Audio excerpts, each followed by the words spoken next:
uma primeira conversa, falando um pouco como é que o senhor vê essa questão da cobertura da imprensa, como é que é a relação com os jornalistas, né? Ótimo. Aí depois eu passo para as perguntas. Eu queria que os estudantes perguntassem a maior parte, né? Que eles falassem. E eu pediria a vocês, alunos e alunas, que sempre que forem fazer a pergunta, desligarem a câmera, tá? Para mostrarem um pouco, se for possível, do ponto de vista técnico, etc. Porque eu acho que nesse caso é um pouco mais simpático, se ele puder vê-los. Então, né? Eu queria agradecer novamente pela presença do deputado. O deputado Reginaldo Veras, como ele mesmo comentou, ele é formado em Geografia pela UNB, então, enfim, né, nosso colega de UNB, é professor e desde 2015 é deputado distrital pelo PDT e atua, né, sempre nas áreas ligadas à educação. E eu queria mais uma vez agradecer o deputado pela presença, agradecer a Isis por ter feito esse meio campo. E aí eu queria, então, deputado, que o senhor falasse um pouquinho como o senhor vê essa relação dos jornalistas na cobertura política, aqui no caso do Distrito Federal, tanto da Assembleia como das políticas públicas ligadas à educação, que é um pouco o seu foco, e como é que é a sua relação com os jornalistas enquanto fonte de informação política. O microfone está desligado. Então, bom dia a todos, novamente, a todos os estudantes. Eu vou começar pela segunda pergunta. Ao se candidatar a deputado distrital, uma das premissas do nosso mandato era trabalhar assim, quase que 100%, ou tentar ao máximo a questão da transparência, tanto nos gastos públicos, na fiscalização, como na nossa própria ação. De tal maneira que esse compromisso que eu assumi, ele transcende a questão política e se dá também na relação com os agentes públicos, com os agentes políticos e, naturalmente, com os jornalistas. Então, eu tenho uma relação completamente aberta, franca, numa franqueza que muitas vezes magoa, inclusive os jornalistas, né?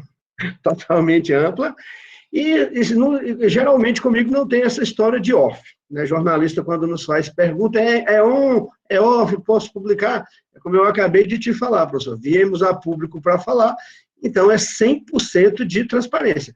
Até porque aquilo que for off não pode ser falado, é melhor não dizer. Então é essa a minha regra, de tal maneira que eu tenho uma relação muito bacana, muito respeitosa, sempre disposto, inclusive, né, via de regra, alguns parlamentares não costumam dar muito espaço para aqueles blogs, jornalistas menos conhecidos, pessoal iniciante. Saindo daqui, eu vou correr ali para a Ceilândia, para a TV comunitária, vou participar de uma entrevista lá. Eu não sei nem que TV é essa, para falar a verdade, mas a pessoa me convidou e a gente está sempre à disposição para falar do nosso mandato, para falar a respeito da educação. Então, sempre com todo esse respeito, nesse inteirinho aí, a Isis ainda vai pesquisar para mim o que é a TV comunitária, como é que é o canal dela no YouTube, até para a gente se adequar da melhor forma para atender a demanda do entrevistador. Então, é esse o trabalho. Franco com os jornalistas, aberto como sou com os seres humanos e com a população em geral. E no que se refere à cobertura da imprensa, que era a sua primeira pergunta. Vamos lá. Primeira questão, vamos começar por uma questão crítica. Eu, particularmente, entendo que a cobertura da imprensa do Distrito Federal em relação à política local, ela deixa a desejar. Deixa a desejar na sua capacidade de dialogar, da imprensa dialogar com a massa, com a população mesmo. Nós que somos do meio político, nós mais ou menos acadêmicos, como são os estudantes aqui, eu falo com toda certeza, já de cara, para dizer que essa ação deixa a desejar, que dos seus estudantes que estão aqui nos acompanhando, tenho certeza que pelo menos metade deles desconhecem a existência de metade dos parlamentares. E aí fica uma crítica para esse trabalho de divulgação da imprensa, no que se refere à crítica, tudo, e como fica também uma crítica para nós, cidadãos, que ainda mais a UNB, que a UNB ela cega a gente, é muito estudo, é muito debate, é muito ali, e a gente de vez em quando perde esse sentido da universalidade, perde um pouco essa amplidão da sociedade. Eu me permita aqui dar um exemplo bobo, eu lembro lá que quando Eu estava na UNB quando o vocalista do Nirvana faleceu, e eu, apesar de gostar de rock and roll, eu estava tão alheio à realidade fora do mundo acadêmico que eu nem soube que o cara morreu. Para você ter essa ideia de como a UNB ela também nos sufoca, né, aquele quem estuda de forma muito acentuada e perde um pouco essa visão de mundo. Fica aqui a dica, não percam, tente compatibilizar o trabalho na academia com o que está acontecendo no mundo. Então, nesse sentido, a imprensa local ela faz pouca cobertura da política do Distrito Federal. Salvo um jornal ou outro, ou um blog ou outro, pouco ou fora aquilo que sai na grande mídia, na Globo, na Record, seja o que for, a população em geral não acompanha o dia a dia da Câmara Legislativa, a ação dos parlamentares, o que foi votado. E quando sabe, sabe de forma superficial, pontualizada e muitas vezes até descontextualizada. Nesse caso, porque eu lembro que eu cheguei a pesquisar isso em outro momento, uma das coisas que eu fiquei impressionado é que praticamente não existe setorista, né, da imprensa local de Brasília na Câmara. Parte, né, assim, não tem gente, às vezes, dedicado só a essa cobertura local. Isso é um problema, às vezes, da falta de pessoal para fazer isso, ou é um problema de desinteresse mesmo dos veículos? Talvez seja a compatibilização dos dois elementos. De cara, a gente tem que entender que a sociedade está de saco cheio e não quer muito saber do trabalho, não. Ainda que ela critique, ainda que seja importante, ela também não está muito afim de acompanhar esse cotidiano da ação legislativa, do debate político, da divergência de ideias. Existem alguns blogs especializados em política no Distrito Federal que fazem esse trabalho cotidiano. Tem um que eu gosto, acho ele carregava uma carga de excesso de ironia, mas melhorou bastante. O blog do Oldir, chama Rádio Corredor, talvez seja o mais famoso e mais visto blog de acompanhamento da política do Distrito Federal. Então, soma-se um pouco, talvez o próprio meio jornalístico se interesse pouco por essa área, por não ter grande aceitação da sociedade. A sociedade, em geral, vamos falar a verdade, não gosta muito de acompanhar o dia a dia da política. Veja que mesmo no plano nacional, em virtude dessa polarização político-ideológica parcial aí que o país entrou, e em virtude desses extremos, essa polarização entre os próprios poderes republicanos, nos últimos anos é que a sociedade brasileira passou a acompanhar, pelo menos aí, pelas redes sociais ou pelos telejornais, o trabalho político nacional. Que antes disso, e aí a gente que acompanha sempre, era um acompanhamento mais pontual, via de regra, era o politizado pelo Jornal Nacional, assim, para a gente fazer esse paralelo. Eu queria saber se vocês, alunos e alunas, têm alguma pergunta, gostariam de começar também a comentários, enfim, abrindo para vocês agora. Pode perguntar o que quiser, não fiquem constrangidos. Eu posso, Inclusive, professor? Pode, Gabriela. Peraí, tô ligando minha câmera. Minha pergunta é mais relativa a essa questão mesmo de rede, de internet, porque isso foi algo com a pandemia, vi que você é deputado desde 2015, a tecnologia ela tem se transformado com isso, e com a pandemia esse uso foi ainda maior. Então, se ele mudou muito a atuação do jornalista, como que ele foi para você em relação à comunicação com a imprensa, o que mudou, o que é que se transformou, assim, com esse maior uso da tecnologia das redes na pandemia? Olha, Gabriela, é bem interessante, assim, e não foge da regra do que tem acontecido com o mundo e com a sociedade. Eu apesar de ser um cara de 48 anos, né, já não sou mais um menino, mas eu sou do mundo das redes sociais, eu cresci junto com elas. Eu e o professor Fábio provavelmente somos a geração Orkut, né? Que migrou para o Facebook e agora estamos aí migrando para o Instagram, que o Instagram nos dá esse contato maior com a juventude. A gente diz que o Facebook ficou uma rede social para a gente de mais de 35 e o Instagram para a gente com menos de 35, é claro que nós temos exceções. Então, como eu sempre fui da internet, eu sempre já alimentei minha relação com o meio jornalístico por meio das redes sociais.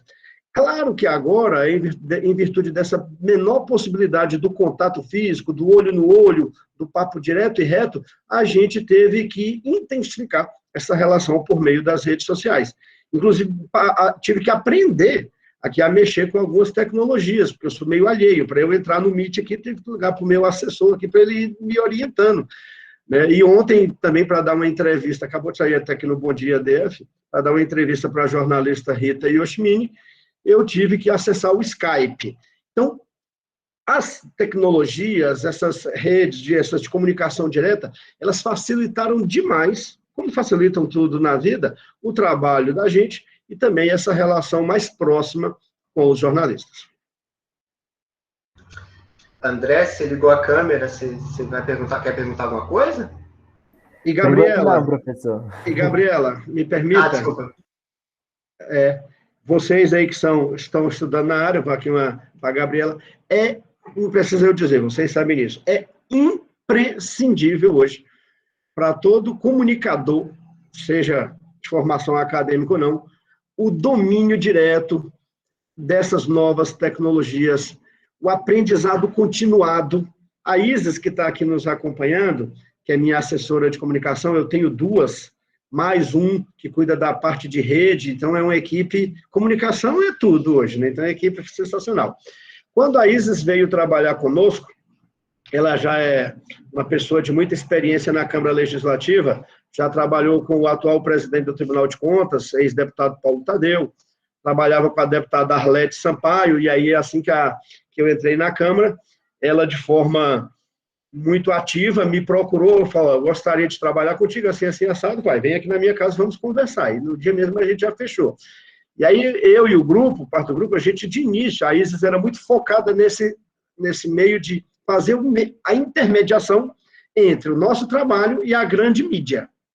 A Isis tinha resistência à fotografia, a Isis tinha um pouco de resistência às redes sociais, e aí nós chamamos a Isis na chincha, como a gente diz aí na gíria tailandesa. Minha filha, reação, vamos lá, até porque a Aninha, que é a outra nossa assessora de comunicação, ela é top nessa área aí de redes, e internet, e Instagram, essa coisa toda. Bom, você tem que se modernizar, e ela arrebentou, foi lá, está estudando continuamente, e hoje já está dando aula aí. Então, só para mostrar, já que a Gabriela tocou nesse ponto, como isso hoje é extremamente importante para o trabalho dos jornalistas e afins. Obrigado. André? Alguém tem alguma pergunta?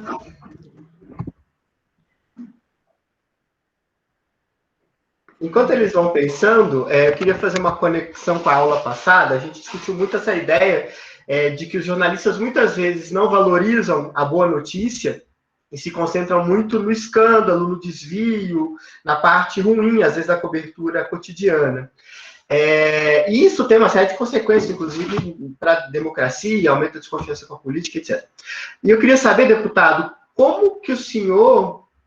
quais são as estratégias que o senhor utiliza para tentar justamente construir uma agenda positiva na cobertura da política local, para que a cobertura não fique só no desvio, no escândalo, na parte negativa da política? Como que a gente faz isso?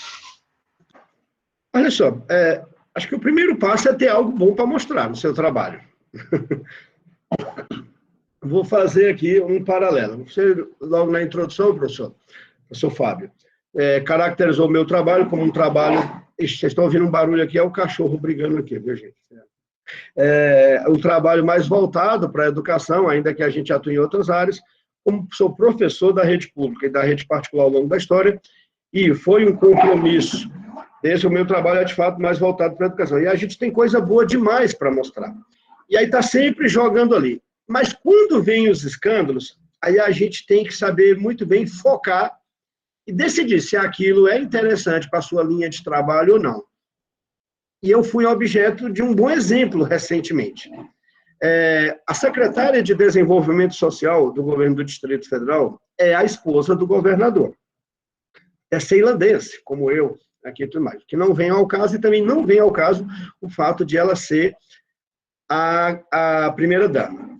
E aí, como crítico que sou, e minha crítica é ácida, eu não sou uma pessoa de eufemismos, né? Como eu costumo dizer, a minha franqueza magoa as pessoas, muitas vezes, que a crítica é direta e ácida. Não gosto do trabalho que ela desenvolve na Secretaria de Desenvolvimento Social, que eu acompanho muito bem, e aí usei a minha prerrogativa de parlamentar e fiz críticas pesadas à secretária de Desenvolvimento Social. Talvez eu tenha sido, nessa minha acidez, um pouco infeliz no uso de algumas palavras, que literalmente eu a chamei de preguiçosa, porque a mulher não trabalha. Então ela ficou extremamente ofendida, primeiro porque eu a chamei de moça, aquela moça não trabalha. E é uma questão cultural, é coisa de nordestino a gente chama a mulher de moça, não foi em nenhum momento com desrespeito. E a parte de preguiçosa, eu poderia ter dito, de forma mais eufêmica, que ela é uma pessoa pouco afeita às práticas laborais, mas não cola comigo, sabe? E aquilo ali, fiz no plenário e morreu.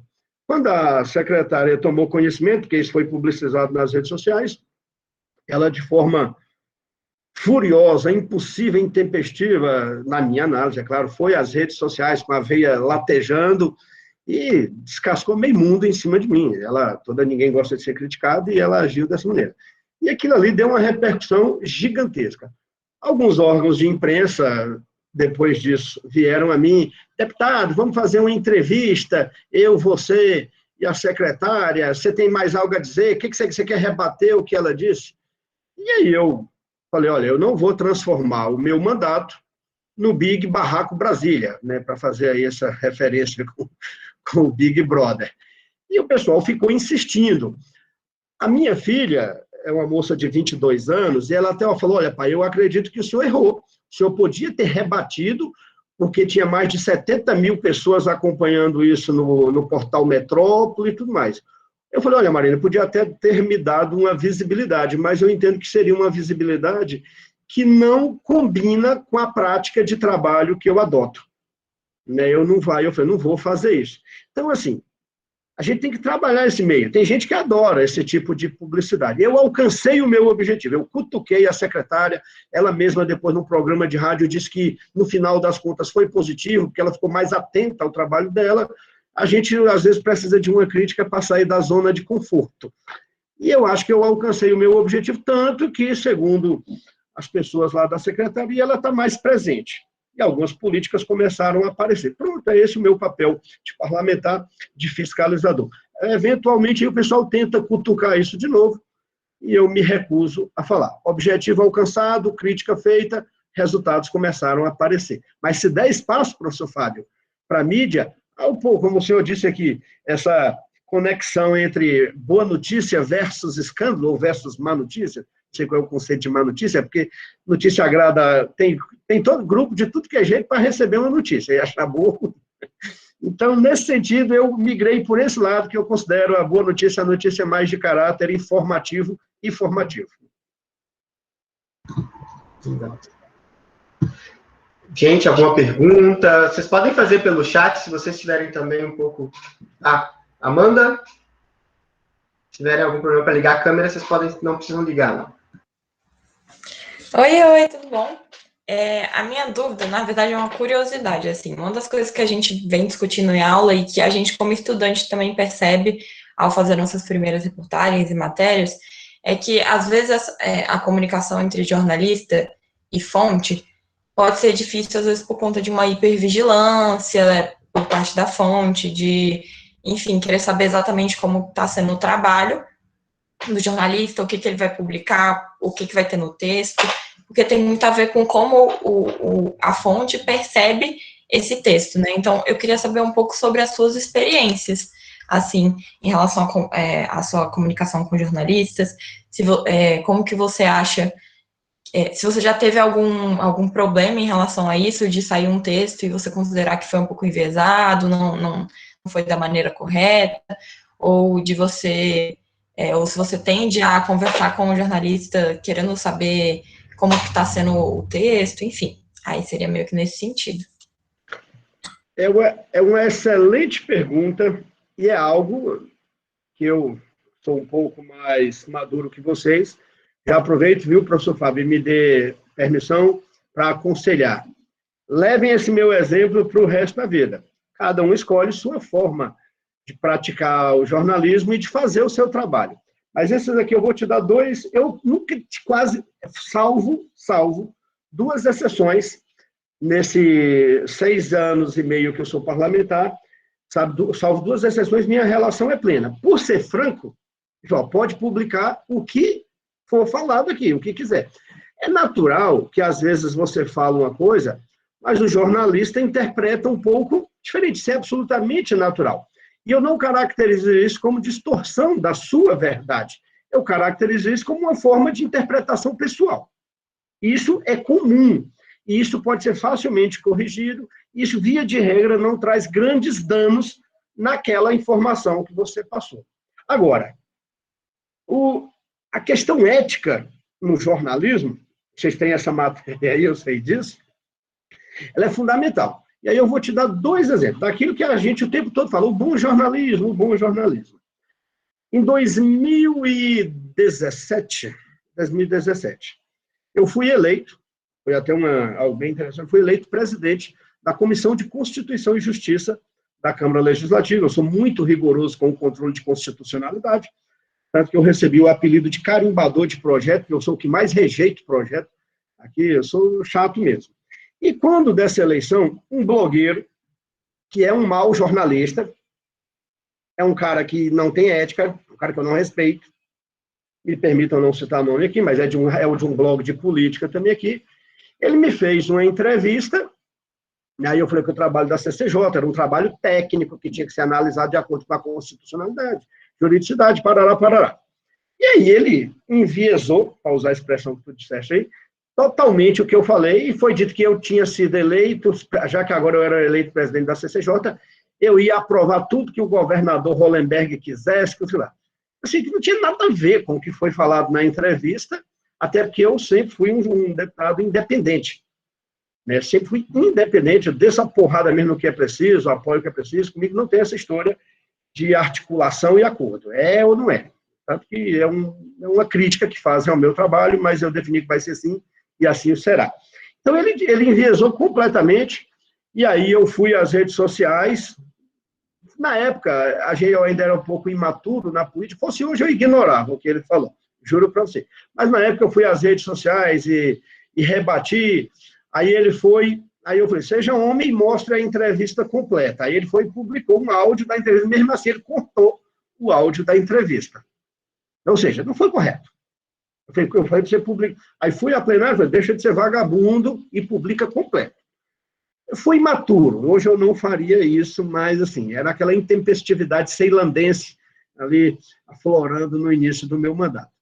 Mais recentemente, Amanda, na semana passada, mais precisamente, o famoso, conceituado e polêmico comunicador aqui do Distrito Federal, o Cláudio Humberto, né, ele, no seu programa, eu tenho um maior respeito pelo Cláudio Humberto, inclusive a gente tem uma boa relação, mas, para mim, ele fez um ponto fora da curva em relação a algo que a mim na semana passada. Está tramitando na Câmara Legislativa um projeto que estabelece uma hierarquização de quem tem prioridade na vacina. Eu já fiz uma crítica enorme ao projeto, porque eu entendo que nós parlamentares não somos especialistas em saúde pública, muito menos em vacinação, e quem tem que definir prioridade é a Secretaria de Saúde, de acordo com a conveniência, oportunidade e tudo mais. Mas, de qualquer forma, o debate foi feito. E lá, num dos incisos, coloca como prioridade, num certo ponto lá, as forças de segurança. Aí lista PM, bombeiro, polícia civil. Constitucionalmente, as forças de segurança, de fato, são essas. Mas aqui no Distrito Federal, o DETRAN é vinculado à Secretaria de Segurança Pública também, caracterizando localmente uma força de segurança, ainda que não haja isso na Constituição.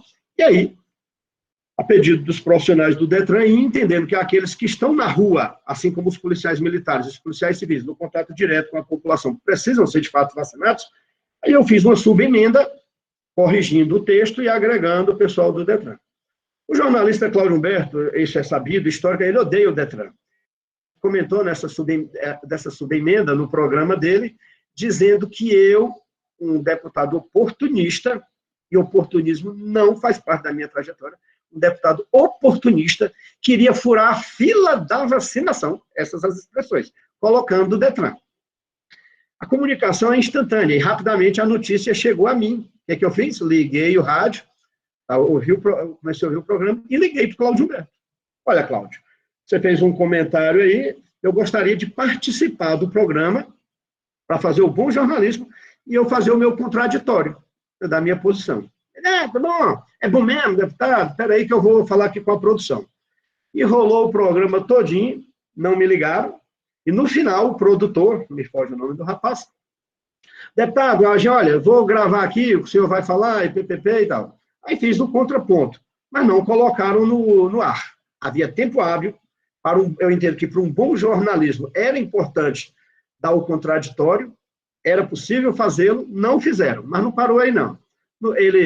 O que se comenta na Band News FM, um ou outro assunto polêmico, o Cláudio coloca depois no blog dele, chama Diário do Poder. É famoso, é famoso. Cláudio Humberto tem uma linha de trabalho, já polêmica, ele gosta de polêmica também. E aí ele foi e repetiu a mesma inverdade no dia seguinte, no Diário do Poder, dizendo, deputado fura a fila da vacinação. Aquela chamada sensacionalista, que leva a pessoa a se interessar pela matéria, que de cara dá a entender que eu queria furar a fila da vacinação. Então isso acontece, mas está aí, morreu, isso não vai fazer com que eu perca o respeito pelo jornalista Cláudio Humberto, eventualmente ele até me liga atrás de alguma informação, mas é assim que funciona. A gente tem que tomar, assim como no meio jornalístico, ou em qualquer outro meio de trabalho, a gente tem que tomar cuidado com os excessos. E aí eu mandei uma mensagem para o Cláudio, olha, oportunista foi você ao falar em verdade. Pronto, morreu aí, logo a gente volta a se comunicar novamente. Acho que eu atendi a sua resposta. Obrigada. Por nada. E lembra do conselho, veja como a gente tem que tomar cuidado com os excessos, com as exigências editoriais, que às vezes você trabalha num veículo que o cara quer que você siga uma linha de trabalho, né, professor Fábio? Mas aquilo fere a sua existência. E a gente, se vê amarrado, eu preciso trabalhar, eu preciso isso, mas eu não penso assim. Então, tudo isso fará parte da vida de vocês. Obrigado. Outras perguntas?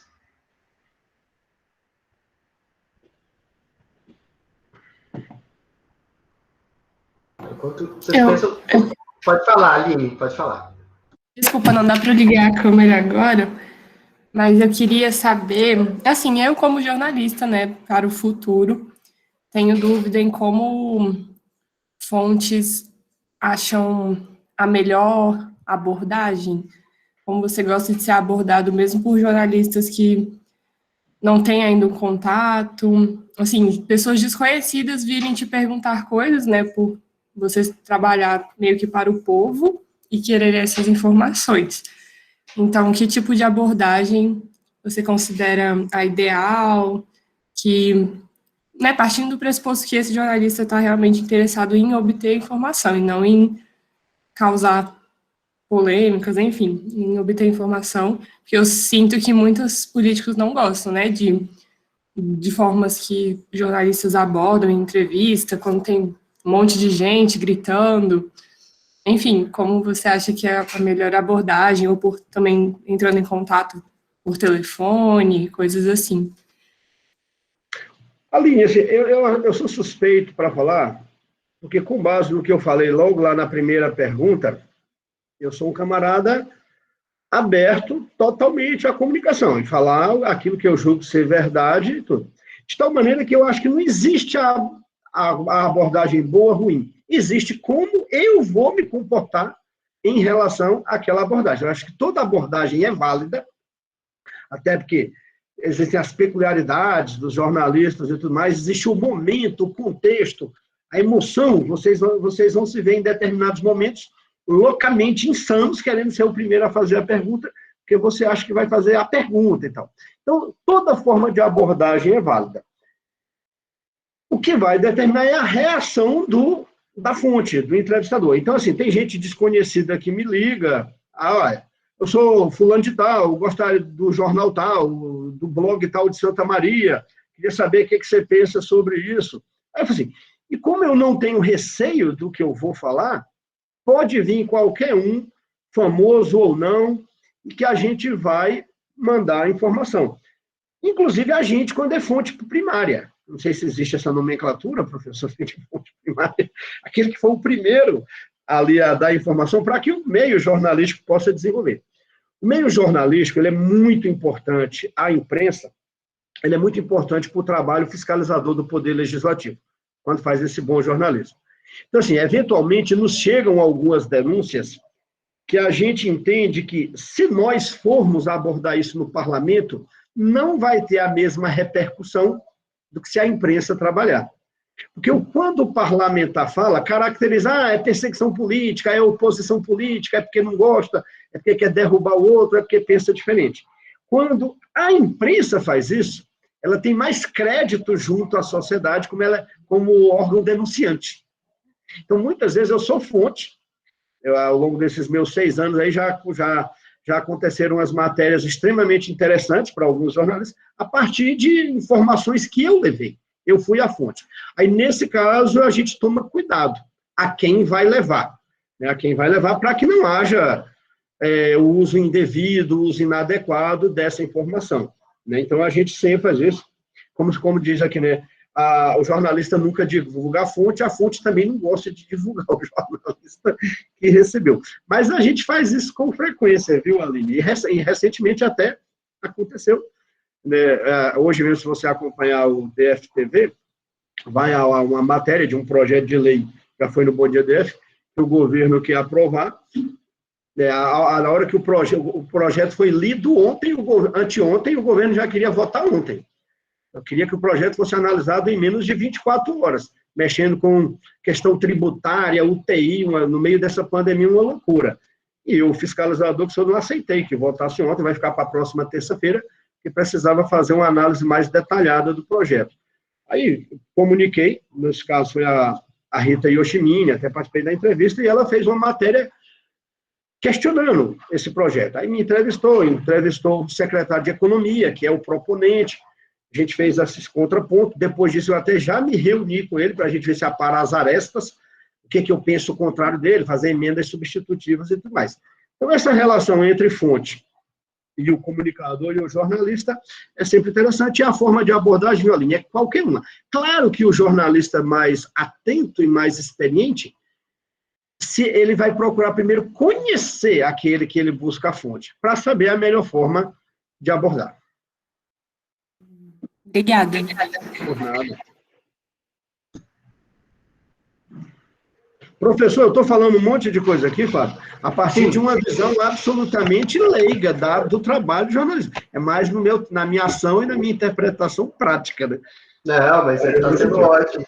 E acho que entra bastante no que a gente tem discutido. Eu acho que a ideia também na próxima aula é justamente a gente voltar para mostrar como que, do ponto de vista da discussão teórica, a gente consegue justamente ver essas falas. E é até um prazer estar aqui, né? Porque eu sou formado em geografia, mas eu digo para todo mundo que se eu não tivesse sido geógrafo, eu seria jornalista, provavelmente, porque sempre me interessei muito pela área. Legal. Gente, só uma coisa que me chamou a atenção, deputado, quando você falou um pouco quando você estava comentando aqueles 2 casos, né, de uma cobertura um pouco maliciosa por parte do jornalista, você falou assim, naquele momento eu respondi, mas não deveria ter respondido, mas existe um aprendizado da gente enquanto fonte sobre como lidar com a imprensa? A gente vai aprendendo, na verdade, com isso? Como é que foi no seu caso? A gente vai aprendendo, né? Como tudo na vida, a impulsividade, ela às vezes nos atrapalha, e a experiência, às vezes, nos acomoda. Então, tem jornalista, quando eu faço referência a blogueiros, porque um monte deles não tem formação acadêmica, né? A gente até questiona essa legislação atual, que flexibilizou e tal, mas muitos blogueiros, eles acabam dentro daquela história de que o escândalo ou a polêmica é mais interessante do que a informação, eles acabam querendo fuçar alguma coisa. E, via de regra, o camarada já faz para ver se você vai rebater. Para ver Se você rebater, ele alcançou o objetivo dele, porque aí ele vai alongar essa questão e vai dar mais ibope para o blog dele e tudo mais. Então, a gente está, nós, cidadãos, eu, no caso aqui agora, figura pública, a gente tem que também ser um pouco inteligente em relação a isso. Qual é a hora que eu devo falar e dar ibope, qual é a hora que eu devo ficar calado. É uma experiência para a vida mesmo, né? Tem hora que é melhor a gente ficar calado. Minha esposa está aqui do lado, ela fala, eu sou mestre nisso. Na hora que ela vem brigar comigo, eu mais ouço e falo pouco. É isso, professor. E além desses casos, né, envolvendo alguns jornalistas, o senhor tem muito problema com fake news? A política local tem esse nível de difusão de fake news que a gente às vezes vê na política nacional? Nós temos sim, tem muito fake news. Eu te dou um exemplo recente. Assim que o governador... Tem vários, né? Assim, em geral, fake news não me pega muito. Qual é a minha vantagem? Tem aí as pesquisas mostram, eu sou um dos mais atuantes nas redes sociais. E hoje, rede social, fake news é o ponto de proliferação disso. Como eu estou entre os 4, 5 mais atuantes aí nas redes sociais, incluindo Facebook, Instagram, esses troços todos aí, tem mais de 100 mil seguidores, e não é nem pela ação política, viu, professor? Quase tudo isso eu herdei da ação de professor. A política agregou pouco até a esses meus seguidores, até como eu continuo dando aula, e muita aula ainda, são os meus alunos em geral que acompanham, que são os meus alunos em geral, que são meus eleitores também, a base do meu eleitorado, meus alunos e ex-alunos. Então, quando aparece alguma notícia de fake aí, os próprios seguidores, eles vão lá, como se fosse um anticorpo, né? Bem interessante essa analogia aqui, como se fosse um anticorpo, e sufocam aquele fake news que não se prolifera. Assim. Aí, eu te digo um aqui, 3 semanas atrás, quando o governador Ibanez Rocha publicou esse novo decreto de lockdown e de isolamento e essa proibição de sair depois das 22 horas, a deputada, vocês devem ter acompanhado aí pela imprensa, uma série de pessoas contrárias a esse decreto, boa parte muitos até ligados, não estou julgando o decreto, ação política, muitos ligados à extrema-direita da política local, Bia Kicis, os bolsonaristas e tal, foram lá para frente da casa do governador fazer uma manifestação. Vocês provavelmente acompanharam isso, né? E aí a deputada Júlia Lucy, que é uma minha amiga, minha ex-aluna, né? Eu que sou aí de formação marxista ortodoxa, tenho uma ex-aluna que é neoliberal convicta, e ela é a expressão do neoliberalismo na Câmara Legislativa e faz um bom trabalho, defendendo as teses dela. Ela estava nessa manifestação, e aí a deputada Júlia Lucy protocolou na Câmara Legislativa, na segunda-feira, o seguinte, um PDL, um projeto de decreto legislativo. É um elemento legislativo que a gente usa para derrubar um decreto ou uma portaria publicada pelo Executivo. Então, se eu não concordo com o decreto do Executivo, eu entro com um PDL para derrubar aquele projeto do Executivo. Aí a deputada Júlia Lucy publicou esse PDL para derrubar o decreto governamental e abrir tudo. E só que, me desculpe aqui fazer a explicação jurídica, a gente só pode judicialmente derrubar um decreto do governador quando ele extrapola as suas funções. Quando ele, por exemplo, usurpa uma função que é do Poder Legislativo. Ela entendia que ele não podia fazer aquilo. E a maioria dos parlamentares, eu que sou oposição ferrenha ao governador Ibanez, né, me posicionei contrário ao pensamento dela, por entender que, mesmo que eu não concordasse, ele usou a sua prerrogativa já determinada pelo Supremo Tribunal Federal. O STF diz que os governadores podem decretar lockdowns e limitar a circulação de pessoas e tal e tal. Beleza?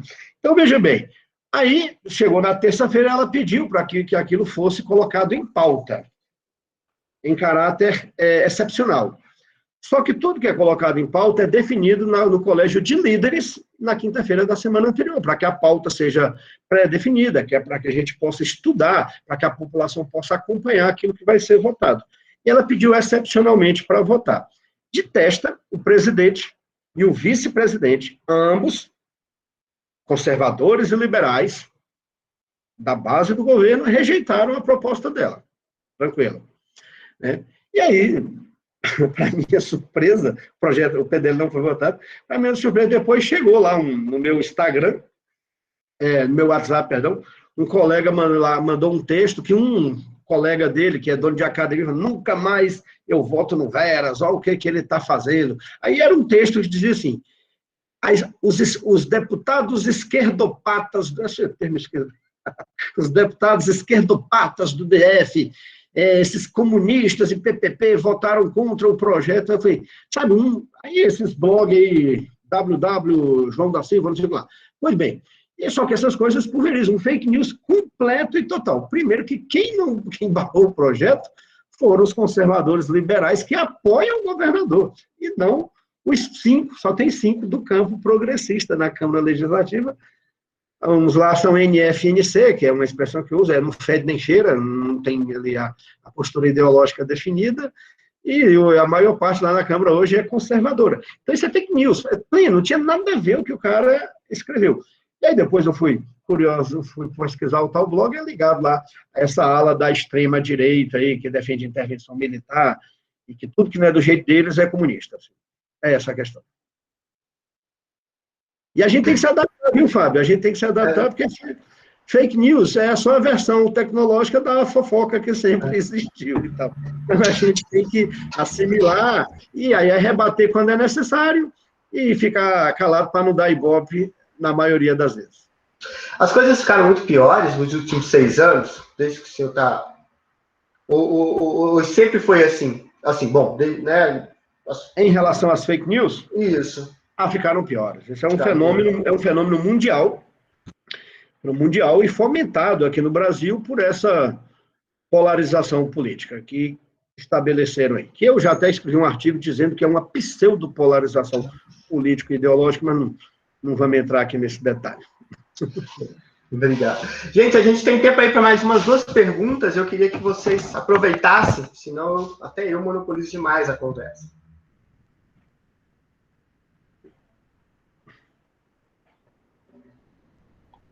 Eu queria saber, tenho uma dúvida, assim, não é dúvida, não sei, mas como vocês, fontes, lidam com jornalistas apressadinhos, sabe?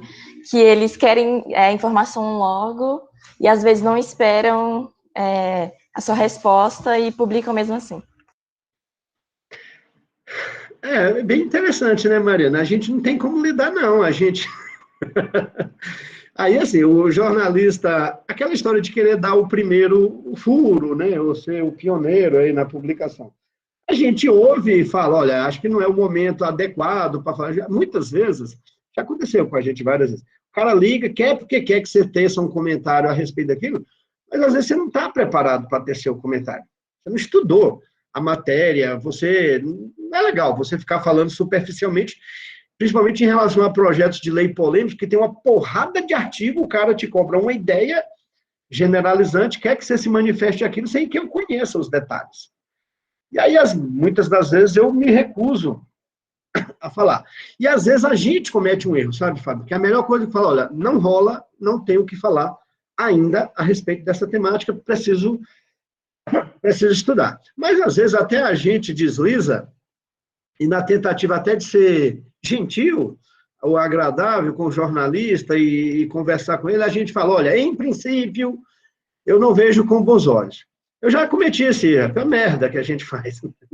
Porque de cara, quando você fala para o cara assim, ó, em princípio, eu não vejo com bons olhos, eu digo, o jornalista interpreta da forma como ele quer ou passa a informação da forma como ele quer. Aí o cara meteu lá, ó, Veras é contra tal coisa. Eu não vi com bons olhos. Porque foi a primeira informação que eu tive.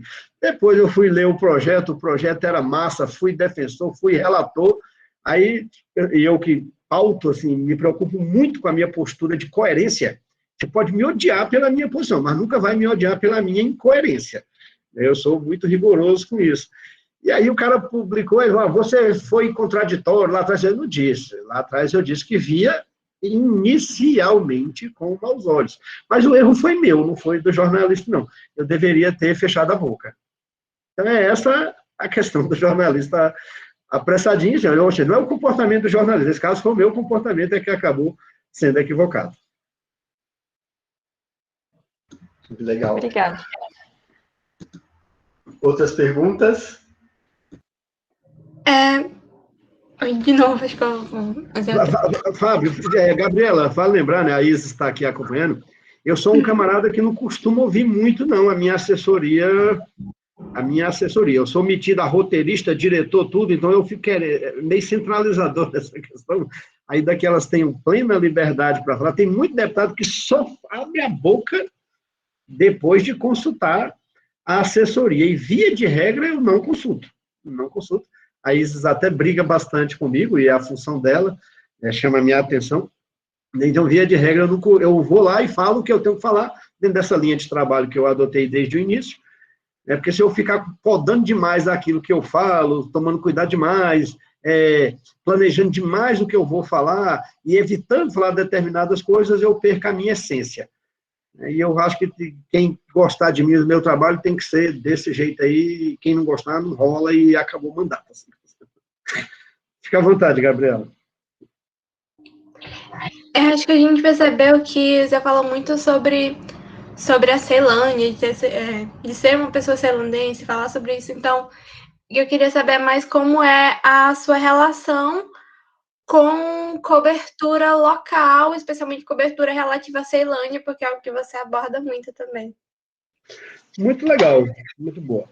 Estou indo para lá daqui a pouco, né? Hoje eu moro em Taguatinga, tá? Porque minha mulher me obrigou a vir para Taguatinga, mas a minha vida, a minha história, meus amigos, meus elementos culturais são todos absolutamente ceilandenses, né? Inclusive, do sábado, aí acompanhem, vai ter uma matéria da Globo sensacional sobre personalidades da cultura ceilandense, muito boa mesmo. Inclusive, o Max Maciel, que tem muita ação aí na UNB, um cara fantástico, ligado ao movimento hip-hop, um amigo, se Deus quiser, futuro parlamentar também. Ele foi candidato na passada, muito bem votado pelo PSOL. Torço muito para o sucesso político dele, ele tem muito a oferecer para a sociedade. Então, gente, Ceilândia, ela tem alguns meios de comunicação já tradicionais.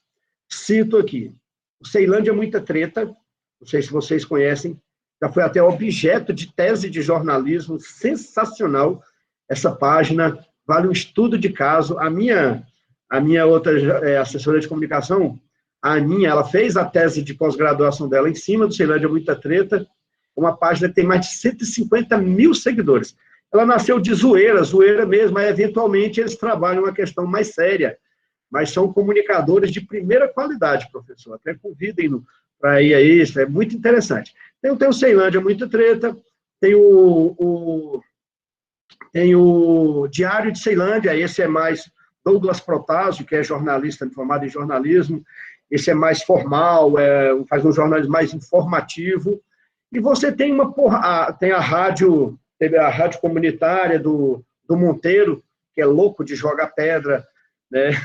Mas a gente está sempre lá acompanhando as notícias locais. Então, assim, e tem aquela porrada de blog. Aí vamos primeiro para a crítica. Tem um monte de blog e página que é muito vinculada a político. Aquele pessoal que se auto-intitula lideranças comunitárias, aí, via de regra, o cara se alia, se vincula a um parlamentar, consegue um emprego, aquela coisa toda, e passa a usar a página dele como uma página, uma extensão do mandato do parlamentar. E aí, esses aí, eles até confundem um pouco a coisa, no meu entender, são as pessoas que mais dão trabalho. Esses gostam de fake news, eles trabalham com aquela tese política aqui. Vou difamar ou vou falar mal do outro, que talvez o meu cresça. É o pior erro que existe na política. Ninguém cresce na política tentando destruir o outro. Isso eu estou convicto dessa questão. Ou você forma o seu eleitorado pelo seu trabalho, ou não forma. Essa aqui é a verdade. Ao destruir o outro, via de regra, você se destrói junto. É assim que funciona na política. Então, tem uma relação muito bacana, muito amistosa e muito solícita. Toda vez que o pessoal lá me procura, mesmo aquele blog que só tem 5 seguidores, eu faço questão de ir. É sempre bom dialogar com essa galera. Às vezes, eles nos trazem problemas da comunidade que, mesmo eu rodando lá o tempo todo, não sabia. Aí, a partir daí, você tenta fazer alguma ação. O Naldo, que é um dos criadores do Ceilândia Muita Treta, por acaso, ex-aluno meu lá na 6ª série ainda, na expansão do Setoró da Ceilândia, que é a base da... Ele tem um ginásio lá que está absolutamente abandonado há 15 anos, daquele jeito, ponto de droga, de tráfico. Se vocês entrarem nas minhas redes sociais, tem o vídeo lá. Aí ele me levou 15 anos e não solucionam. E agora a gente está tentando buscar uma solução, que é o meu papel. Já tem reunião marcada com a Nova Cap, vou disponibilizar recursos no orçamento para isso, e se houver vontade política, a gente vai corrigir. E o mérito não é meu, porque eu só sou o intermediário, o representante. O mérito é deles que usaram essa estrutura de comunicação que eles têm para buscar a solução daquele problema. Então, via de regra, esses canais de comunicação das periferias, eles têm essas características. Ou é muito bacana, é independente, traz os problemas da comunidade, busca soluções, ou é vinculado a algum agente político e aí perde um pouco a independência. Tem muitos grupos lá na Ceilândia. Diário de Ceilândia, Ceilândia é muita treta, que tem a QNL Viva, que não é Ceilândia, mas ali a galera da Chaparral, próximo a Ceilândia. É até engraçado que o cara é meu colega e tudo, mas ele agora inventou que é do Aliança na Brasil e é Bolsonaro, aquela coisa toda, e está usando a página. Você vai perder o que você tem de melhor, que é a independência da sua página. Já lascou, já perdeu, ou até parou de seguir. É isso. Obrigada. Por nada. Gente, alguma última pergunta? A gente já está no horário. Estou falando muito, né, professor? Não, imagina. Acho que eles estão um pouquinho tímidos também. Qual é o semestre aí da galera, a maioria? 4º semestre. 4 semestres. Estão bem no meio do curso. Estão começando já com as disciplinas práticas. Então, acho que é isso. Também chegou às 11 horas. Eu queria agradecer muito pela conversa. Acho que a gente vai ter muita discussão para a próxima aula. A gente vai falar um pouco de relações sobre fontes, mas aqui, há 3 semanas, a gente vai falar sobre fake news. Eu acho que a gente também tem tema para poder discutir um pouco com base no que a gente conversou. Então, para a gente foi bem interessante, tá? Eu espero que você tenha gostado também. Enfim, a Isis passou os contatos, né? Fica para vocês também. Eu queria agradecer a participação dos alunos e alunas, para que vocês também possam, sempre que tiverem interesse, acompanhar o trabalho do deputado Veras. Maravilha. Professor, muito obrigado pelo convite. Estou sempre à disposição. Sempre que me convidam a estar aí pela Universidade de Brasília e outras, a gente vai. É sempre bom fazer esse debate acadêmico. Eu que sempre tive um espírito acadêmico, mas filho de pobre não pode ficar muito tempo na academia. Eu lembro que assim que eu terminei a UNB, aí fui, 94 esse professor, aí fui convidado para fazer mestrado nos Estados Unidos e recusei. Era uma oportunidade sensacional, mas filho de pobre ceilandês tinha que trabalhar para ajudar na criação dos outros irmãos, mas nunca perdi esse feeling da academia, não. E é muito bom e nunca perco, é sempre bom a gente continuar lendo e estudando. Obrigado aí as perguntas da Gabriela, da Mariana, da Aline. Muito obrigado pelas perguntas, professor. Espero que eu tenha contribuído de alguma maneira. Peço a vocês que acompanhem meu mandato. A gente publiciza tudo, até quando a gente faz besteira, que é para a gente levar o puxão de orelha necessário e tudo mais. Está lá no Instagram, Reginaldo Veras, Facebook, tem lá o nosso portal, tem tudo lá. Então, acompanhem nosso mandato, trabalho sério, seríssimo. Eu sempre digo, pessoal que acha que político é tudo igual, acompanhe meu mandato. A gente tenta fazer diferente. Você pode até não gostar do diferente que eu faço, mas vai concluir que é diferente, professor. Beleza? Muito obrigado pelo seu tempo. E assim que tiver publicado também a entrevista, eu passo para a Isis, para que ela possa também compartilhar.